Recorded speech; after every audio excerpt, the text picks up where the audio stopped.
back to the half hour of power. I'm Joe. This is Jesse. All right, so finally we are going to talk about the new Star Wars movie. But first, how was your week, Jesse? I don't want to talk about this week. I want to talk about why you put him here. Put who here? Put him here. I don't know what you're talking about. I know he's going to influence our decisions on this movie. I mean, he's already threatening me with a force choke and all. You need to get rid of him. You know that's a toy, right? It's not a toy. He talks to me at nights. All right. Well.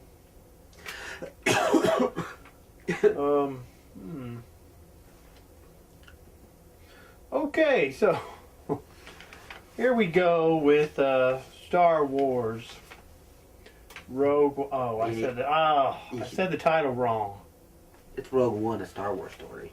Rogue One, a Star Wars story. I don't like the title. I mean, technically, you don't even have to say a Star Wars story. All you have to say is Rogue One. I mean, it doesn't say on the title screen of the movie. It doesn't say Rogue One, a Star Wars story. Yeah, it does right there. Title screen right there. Not on the movie itself. That's them running. That's the title. That's a trailer, for Christ's sake. Well, I don't know. So, other than that, I like it. I mean, I don't like the title. What do you think about the title? I think it's a fine title. I think the title is just Rogue One. I don't think a Star Wars story has anything to do with it. I didn't think that either. But it's funny to me because I remember when Phantom Menace came out, and there were all these articles dissecting the title and talking about the title and the title this and the title that and what the title should be and it shouldn't be that. Do you remember any of that? No, I was... Phantom Menace, what's that? What's that? What is that? I don't remember a movie called The Phantom Menace. There is a movie called Episode 1. Do you remember that? No, there isn't. No. There isn't. I think they did the same thing with Attack of the Clones. They're like, the title Attack, what? I don't understand. There was no Attack of the Clones either. What about Episode 2? Do you remember that? No. See, my memory's being blocked. I don't know why. Something or someone is blocking my memory right now.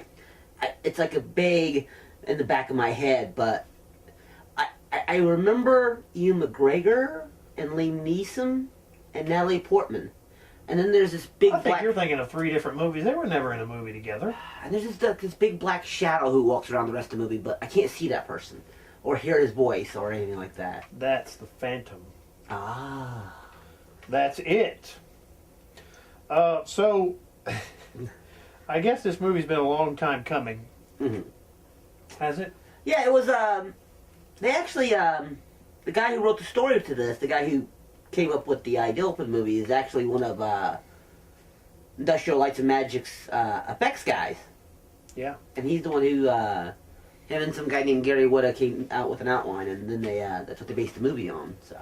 That was funny. When I was reading that, you thought it would have been a no-brainer from the get-go. Yeah. But it wasn't. I thought that was funny. Yeah, but I think also because people never thought there would be outside stories outside of the main arcs of 4, 5, 6, and 7. What about 1, 2, and 3? I don't remember 1, 2, and 3 at all. It's like I said, someone's blocking my memories of it. I wish I did remember it, but I don't, so I'm going to move on. But, he wasn't even in those. Why would he block your memory of those? I don't know. Okay, move on. But first, before we move on, I mean, you are right. We should do this part. Rotten Tomatoes. What's it saying about Rogue One, a Star Wars story? What do you think it says, or do you have it pulled up on there? I can't get any other number out of my head besides 100%. Really, 100%? Yeah. Someone keeps telling me it's 100%. I hear that in my head. It's 100%. You're pouring it on too strong.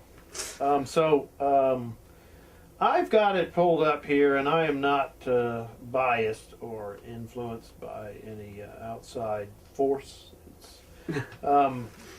I've got an audience score of... I think it's 89. Yeah, 89% audience score. The critics' rating in the tomato meter is 85% fresh, certified Yeah. fresh. So this should be like a 4,100,000,000,000,000 grossing movie. I according to haven't that. read any reviews for this movie. You haven't? It's very rare for me. I usually read a review or two. After you've seen the After movie, I've seen the right? movie, after I've That's- seen the movie. I don't read reviews until after I've seen the But movie either. I bet the biggest complaint about this movie, the biggest complaint, is that it's a memory cache-in. They're like, oh, they're just trying to get the people to be remembering, Darth Vader and all that. Like, it's like the reviews are that episode of South Park with member berries. Oh, I remember. That's what they think that people. That's why they're like, oh, it's more like a flashback to down memory lane. Or some stupid Okay, crap. well, listen to this one. I don't think this person's ever seen a Star Wars movie, or they wouldn't have worded this way. Audiences once packed theaters to gawk at the future. Now it's to soak in the past. Really? See? You've never seen a Star See? Wars movie. I mean, it's... Okay, so the other thing, this movie doesn't have an opening crawl. No. And Doesn't need one. were you bothered by that? No, I mean, it's not a continuing story, really. I mean, that's why there's an opening crawl before the other ones, is because it's a part of a continuing story. Yeah. Uh, I wasn't bothered by it either. I mean, once the movie started, it's like, oh, okay, no opening crawl. And the movie went. It's fine. Which, that was fine, yeah. So, some of the other ones, a tense, well-made, spacefaring war movie about desperate and demoralized band of insurgents. Okay. With all the aerial dogfights, armored combat vehicles, grenades, flamethrowers, and snipers, Rogue One feels like a film for those who think that Star Wars movies are insufficiently like World War II. Wow. I didn't get a World War II film. I don't know. This guy, I mean, every time I watch a Star Wars movie, that's what I think. Why can't there be more World War II? Yeah. What I liked about this movie, one of the bigger things I liked about it is that it's about grunts. It's not about, the Jedi and all their, superpowers. These people have no powers. They're just regular on the field, rebellion, fighting mugs. And I like that. I enjoyed that aspect of it. I also enjoyed the aspect of the Empire and those political shenanigans behind the scenes, like Orson Krennic and Grand Moff Tarkin harping over who runs the Death Star. Yeah. We all know it's Grand Moff Tarkin. There's no there's no debate for the rest of us. But because my favorite scene in the movie, one of my favorite scenes in the movie, was where Darth Vader and Orson Krennic are having that conversation, and basically Darth Vader is telling him to stop being a little whiner. Yeah. Basically, he's like, stop whining, and he keeps whining, so he gets the old Force chokehold on him, and it's like, he's like, you're gonna, I said stop whining, just shut up and just go do what you need to do. I love that. Yeah, that was a good scene. But it felt important to the story too. Yeah. It wasn't like it was like, oh, they just add Darth Vader because we need to see Darth Vader. Yeah, one thing I was thinking was watching the movie was, should Darth Vader have been in it more?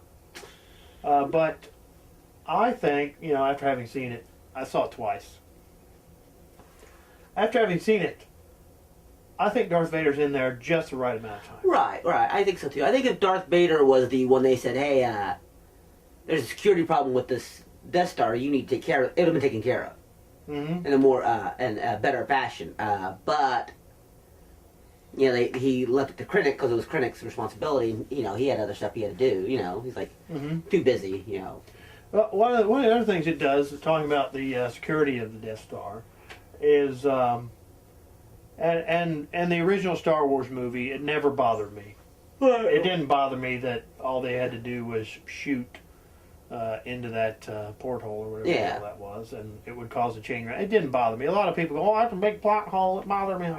No, there's many other things to be bothered about by that Star Wars movie, but for me, that was not one. Yeah, but they explained it away in this movie. And in this movie, I thought that was probably one of the best things ever, is when they took that and made that a main plot point of this movie, and I guess for some people, in a way, fixed that plot hole in that movie.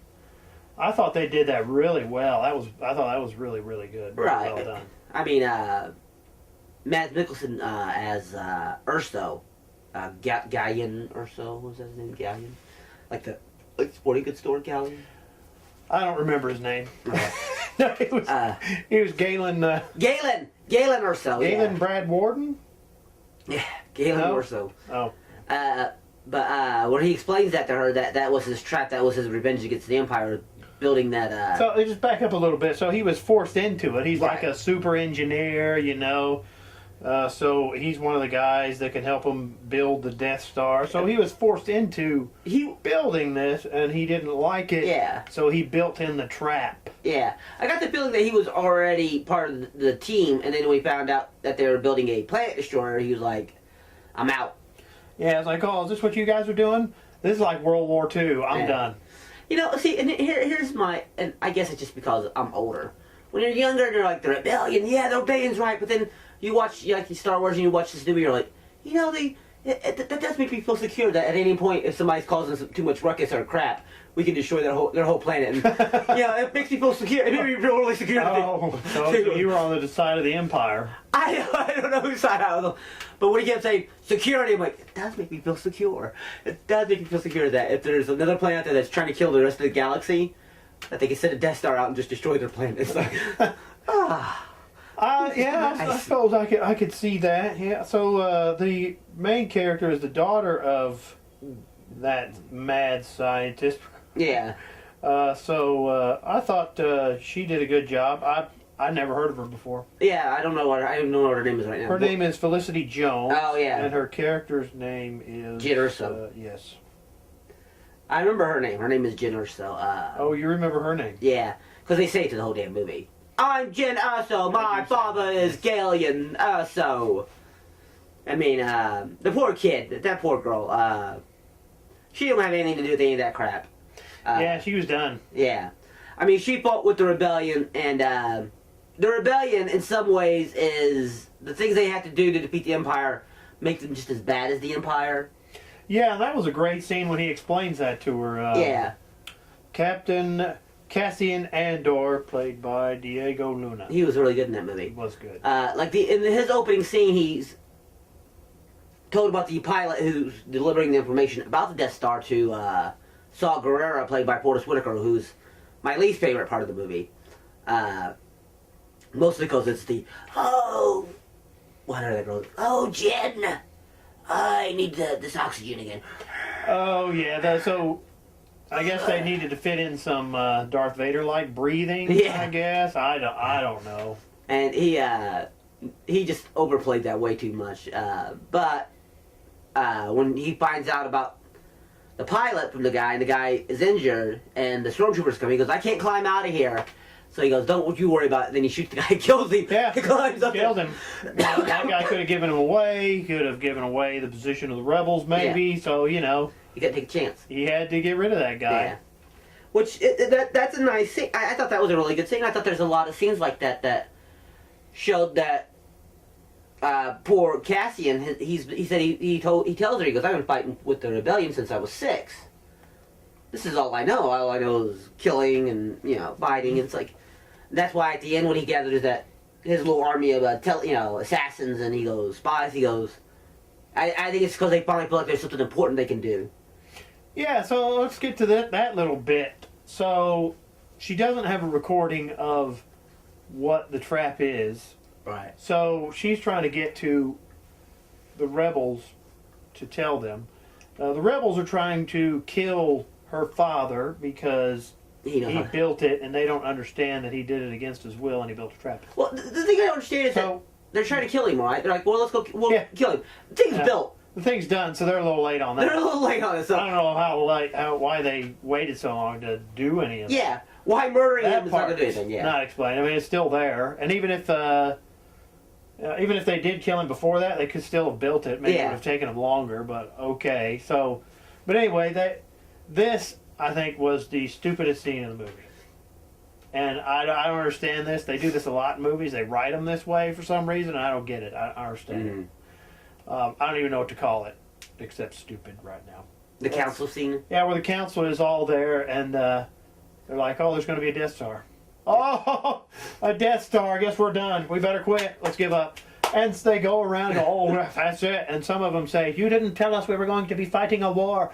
What are you talking about? You've been in a rebellion. You're rebelling against an empire. You didn't know we might have to fight a war? You've had skirmishes all this time. And he said there were some skirmishes. Yeah. All them people would have been kicked off the council. Yeah, I would have. Get out. You guys get off the council now. Because that made the rebellion look like a bunch of weenies. And they also, I thought it would have been better if they had at least 2 or 3 of them say, hey, we should fight, and they got outvoted. Yeah. That would have made more sense, but every single one of them folded. Even the lady with red hair, I don't care what anyone says, she folded too because she didn't stand up to defend any of it. Yeah. I think what should have happened is that someone were like, look, this is a planet destroyer. We're done. How are we going to fight this? Okay, that's fine. But they're like, oh, we don't want a war. We're going to fight the Empire the way we know how. We're going to sell office supplies. Yeah. We got supplies. They wanted to do that. They wanted to go back through bureaucracy again because they keep talking about that. Yeah. And one of the other... that was one of the other things that... this kind of bothered me a little bit. Somebody else told me, they didn't say it that much, but I think they said it 4 or 5 times. Oh, yeah, he says it once, Diego, he says... Which fits. It's perfect. That fits, that was good. And then they said, you know what? Bam! Here's it again! Boo! Here is it again! We're going to go and there on hope our way. Yeah. Oh, it's all about hope. Hope! Hope! We have a new hope! I think that some of those city councilmen, if Hope was a person, they would have had sex with it on screen. Like, look, this is what we think you're Hope. This is what we think. They would have, yeah. The other problem I have, the only other problem I had with this movie, and I enjoyed the hell out of it. Let me just say this right now. I enjoyed it. The council scene didn't bother me as much as it did you. The only, like I said, the only thing that really bothered me was Forrest Whitaker as Saul Guerrero. And the fact that when he's like, I think you're lying to me. Yeah, see, that's another bit of it too. I mean, that was another bit. He thought everybody was lying to him. I mean, he's paranoid, okay. Yeah. Okay, but there was not one thing that he could no doubt in his mind that everybody was lying to him, every single person. And that other thing, he takes that pilot and he puts it in the Jabba the Hutt like thing. It's like a big And he says something that you think is going to pay off later in the movie, but it never does. Yeah. Never. So I don't even know why they said it. He said, this will tell me if you're lying, and you might lose your... Or he says... You might go crazy. You will lose your mind. Yeah. You will go crazy, you'll lose your mind. That pilot was totally fine after that. So. Yeah. But here's the thing, though. It's like, it's a little extreme. I thought so, too, yeah. There should be a middle ground there. There should have been, yeah. That's the thing. You know, that's the council scene. There was no middle ground. With that scene, there's no middle ground. I almost feel like if Saul Guerrero would have started waterboarding that guy, he would be like, oh, thank God I didn't get bulbous. Oh, I'd rather be waterboarded than bulbous. Yes, okay, woo! Well, it's that time again. I am seeing it is time to pay homage to our sponsor. So let me pull the button up. All right, here we are. And I have our sponsor right here in a cup. Here, some of you might remember the product Midichlorians in a can. I can't even remember that delicious drink. You don't know this, but a big corporation has captured some Jedi and harvested the midichlorians out of them, and they have got a breeding factory for midichlorians, and I've got the powdered form, which is supposed to be much more potent than in a can because there's some type of freeze-dried process and all that, and you need to drink a crap ton of midichlorians in a can. Too much, really, to get the midichlorian count of Yoda or who's that other guy, that little whining kid that was in the first movie? I'm going to get my midichlorian count up, because I'm going to do some force grips. I'm going to do some, I'm going to rip starships out of the sky and make them crash into planets like in that game. I'm allergic to midichlorians. You know that they make me break out in hives. You can't have that now. I feel the power going through me right now. Listen. Oh, my God. Well, you do your little midichlorians thing. Oh, my God. I put myself retching already. Oh, man. Oh, and... midichlorians, the powdered form, tastes a lot better in a Star Wars cup. So get your Star Wars cup, get your midichlorians powdered form, pop it in your favorite drink, any kind of drink. Midichlorians won't be killed by carbonation. You put a soda pop, you can put it in water, you can put it in milk, you can put it in your coffee, which is what I have it in right now, my coffee. midichlorians are the worst thing ever. Yeah, no, this part made me sad. Not in a Yeah. crying way, but in a sentimental kind of way, kind of a... Yeah. And it was such a great introduction to the character because, I knew he would be there. Mm-hmm. It just makes too much sense. You can't do that. I don't think you could do this without that character. He was such a big part of the original. Yeah. But it's great because there's that reflection of the glass, and you see it, you go, oh, they did it! And you see him, and it's like, oh, it's Peter Cushing. Yeah. And the guy shares some facial features with him, the guy that played him. And he did a great job playing Peter Cushing. And I think it really helped, too, that the actor really admired Peter Cushing. So, he cared about doing it right. It wasn't just some guy who doesn't know who Peter Cushing is, doesn't know his body of work. Here's the thing. I hope during the audition process, the actor says, "Do you know who Peter Cushing is?" And if the actor said no, he went, "You get the hell out of my office right now! You can't even be an extra. Get out. Get out!" Yeah. And on the way, I'm going to have security rough you up a little bit. Don't worry about it. Go ahead, security, take him out. Yeah. Beat the hell out of him, too. No, I thought that was a nice touch. I thought that was really well done. Yeah, the CGI was fairly good. And as the show is broadcast that Carrie Fisher has passed on. And that's a sad thing. But I felt like a monster because some lady who I work with was saying, I said, "Why are you sad?" She goes, "Carrie Fisher died." And I thought, okay. She goes, "Aren't you sad that Carrie Fisher died?" I said, it's sad. I said, but it's not going to affect me anyway. I didn't really know her. I said, well, now when Peter Cushing died, there were tears. It's Carrie Fisher. It's like, she really tore up her liver. She beat the hell out of herself pretty hard. So, but, it's sad that she's gone, but it's like, she's not Peter Cushing. When Peter Cushing died, tears. Now we'll get some comments on that. That's going to get some comments. Carrie Fisher passed, and she's in this movie too. Most guys our age, that might have been your first crush. I don't know. He's so full of crap. And she's in this movie too, and she's CGI'd to be a young. That's not really her. No. But that looked really nice. It looked like her. Yeah. It was a really good little bit. And, Princess Leia's father's in it, Jimmy Smits. They didn't have to CGI him at all. Wait. Because he turns out to be the age he was supposed to be, right? Her father was in the movie. It wasn't Jimmy Smits. Her adopted father. Excuse me, nerd. Hey, you should force choke the hell out of him right now. No. He ain't going to do that. But anyway, that was a nice bit there, too. There were a lot of good things in it. One of the other things that I really liked that a lot of science fiction movies kind of ignore is I really liked the planet Shield. Yes, the planet Shield was nice. The Shield was around the entire planet. Yeah. So it made sense that there's the gate, and that's where they have to go, and that's the point of the attack. Yeah. Well, and what was that one with Jar Jar Binks? Star Wars Episode 1 Phantom Menace. Yeah. Okay.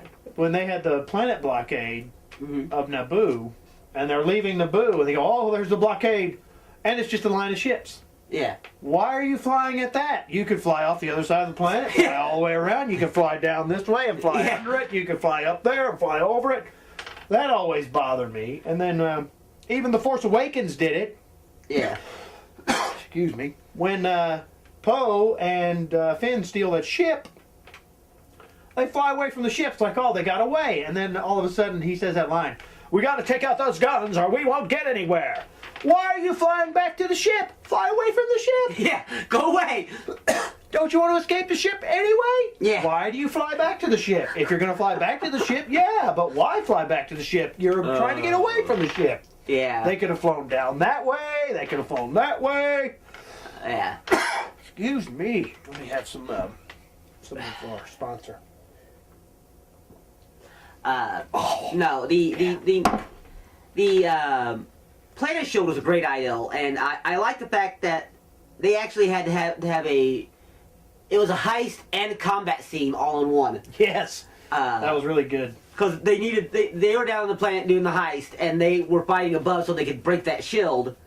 Because they needed to get the information through, and the way they did it was pretty cool. I liked how they. Yeah, that was cool. Now that's funny because when those guys decide, and we already talked about that scene, to go and steal the plans anyway against the council, they steal the ship back that they already stole, and the rebels are upset. What are you stealing that ship for? You stole that. So that ship was stolen already. Yeah. And they fly off. I thought that little bit was a little silly, Yeah. and I didn't need that. They stole that ship. That's rightfully their ship. They did, and the rebels are upset that they're stealing their ship back. So they fly away. And once the fighting starts on the planet, Scarif, the guy runs and, I don't know, the little private, he runs, and of course the one guy's got to act important and stop him. Don't you charge at her. You stay there. Yeah. And he says, there's fighting on Scarif, there's rebels on Scarif. Oh my God, there's rebels on Scarif. Where is blah, blah, blah? I don't remember his name. Washington Krennic? The other guy, the rebel general who kind of wanted to fight anyway, but really wouldn't say it. Oh, yeah.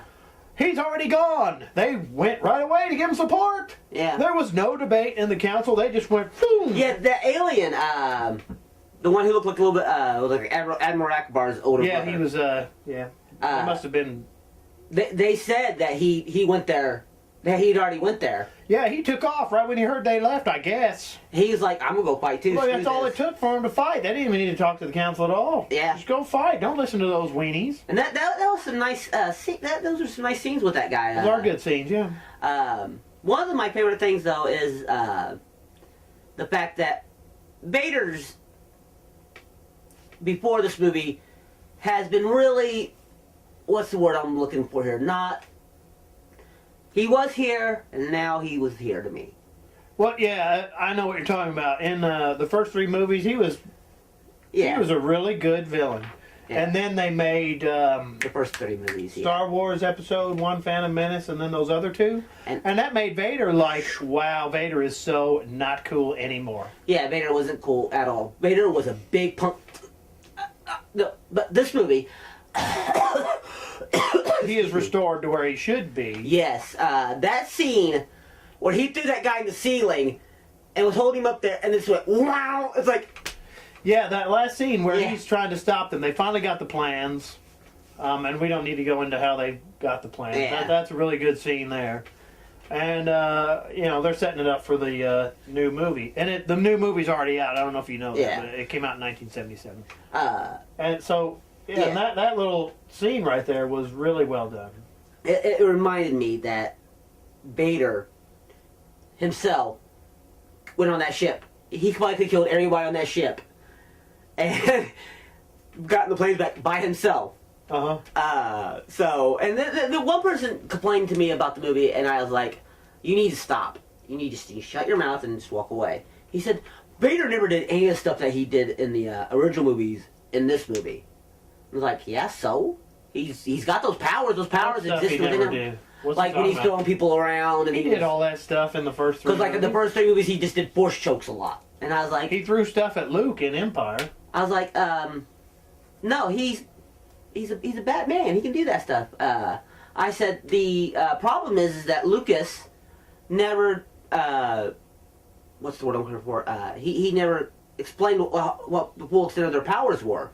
You gotta remember, those were the first movies, and, a lot of it was still being developed and all that, and what he could do, but he did throw stuff at Luke with the Force in Empire. But I told him, I said, if you look at it, those first 3 movies, Ian McGregor runs through a hallway like the Flash.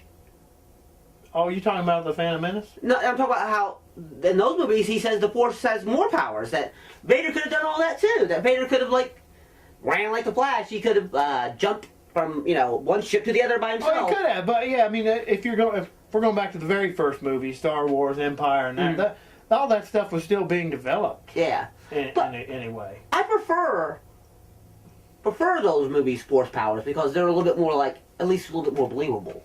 Yeah, because now they can do anything. Yeah, I mean, now they can they can, and I guess they're like, oh, Qui-Gon Jinn was the first one to decipher how to make his force presence a ghost. I'm like, no. I said, for one, so he did it, but then everybody else was like, he figured it out, I'm going to figure it out, even though he couldn't explain it to him.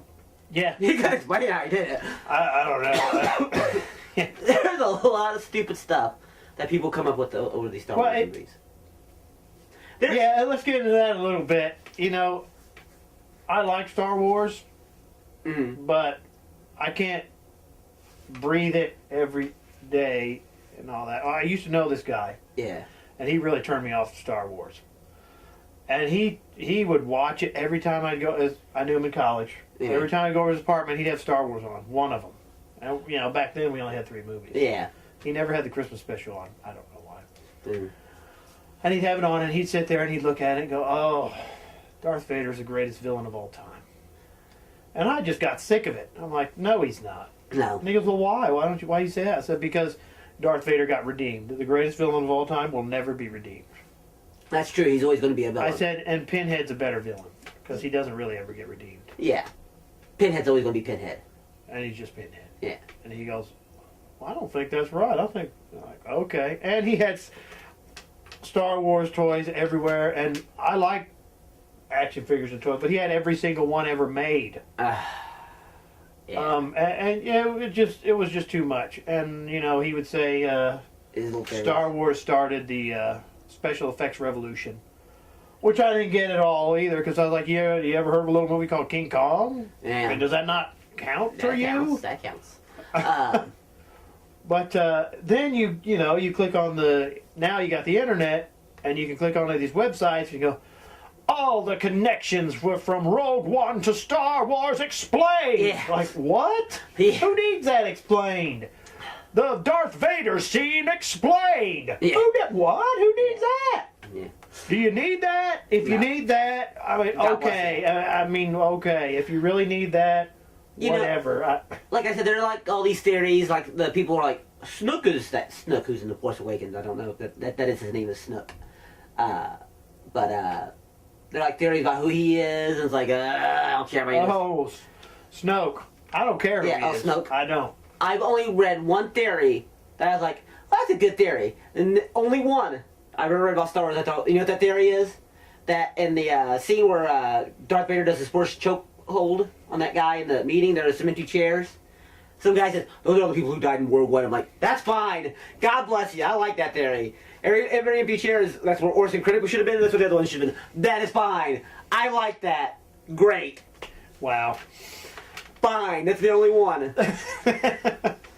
Because, Okay. people are always debating, like the one villain movie, like Boba Fett and Empire Strikes Back, Captain Phasma. Some people are actually debating who's better between the two of those, but never mind. I think the greatest side bad guy in a movie ever is Grand Moff Tarkin. It is Peter Cushing. He's hard to beat. So, because, Boba Fett in part 2, Vader points him out and goes, "No disintegrations."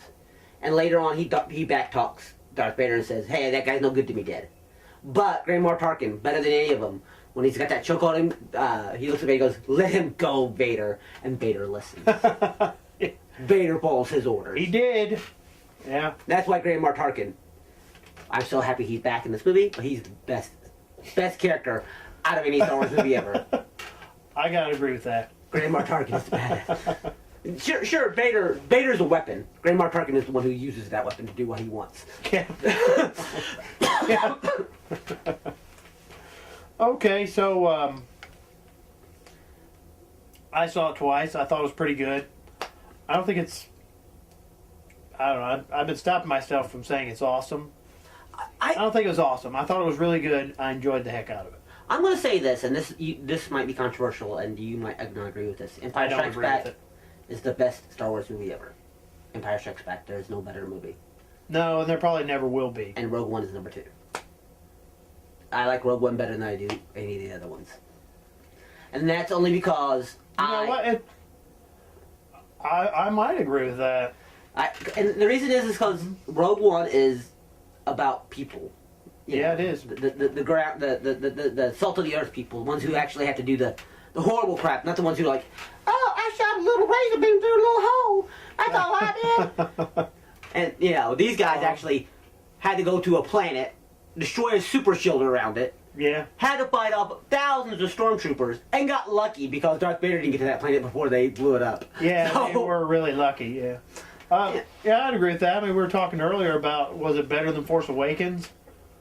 Yeah, I think so. I mean, The Force Okay. Awakens, it had lots of these plot holes, and we did a show on The Force Awakens. Force on Blog Awakens Talk. feels more like what that critic said, like a look into the past. not into the future. It does in a way, but it's got a lot of that. I already named one scene that I thought was really silly from Force Awakens. Yeah. And I did not buy the Starkiller base at all, being able to shoot anywhere in the galaxy. Right. And kill him. At all. That was just ridiculous. The problem with Force Awakens compared to Rogue One is that when you see Darth Vader and you see Grand Mark Tarkin, it's like, these make integral sense to the story. Yes.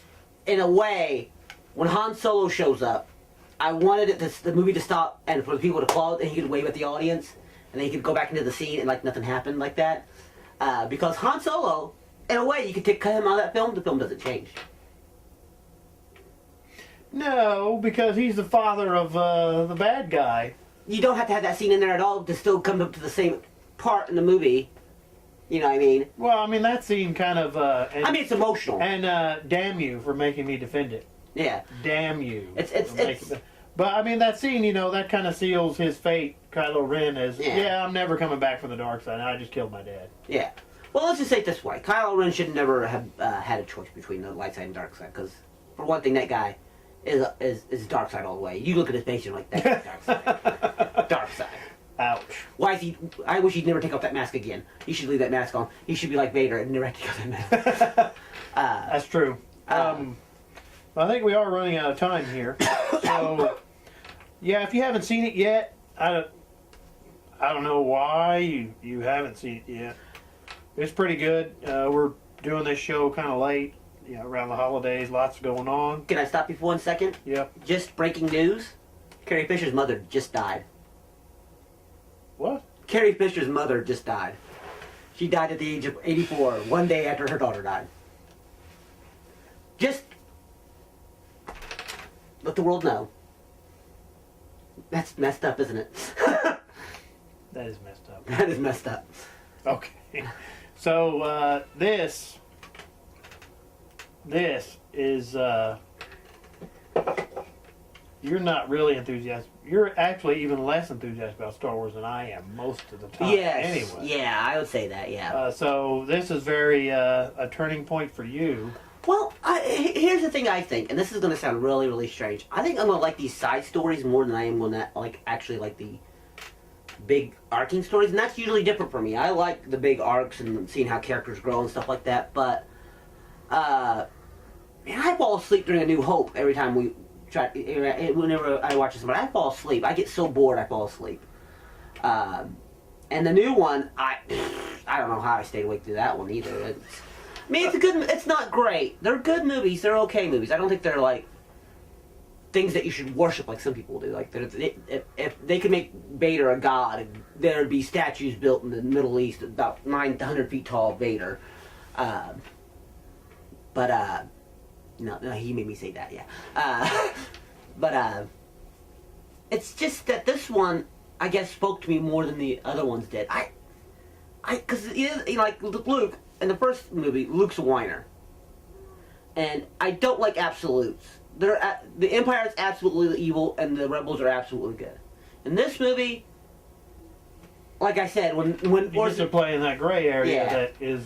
It's a lot more... It's real life. Because when Orson Critic says, this will make the galaxy more secure, I'm like... And I just want to have I just want to see a movie that takes place between Return of the Jedi and The Force Awakens that shows the chaos that happens through the galaxy and how people are like eating each other in the streets because the Empire collapsed and there's no law and order. Yeah. I'd like to see that. That would be cool. That should be the Boba Fett movie. Because Boba Fett would thrive in those times. Well, he's dead.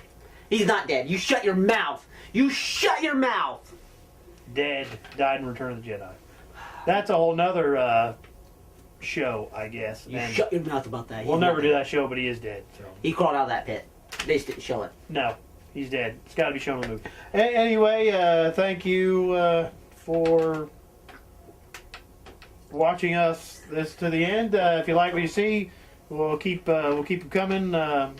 Click like and subscribe and share, and go check out our Blog Talk archive if you want to know more about us. We'll get more videos going, and we'll see you next time. And Boba Fett's dead.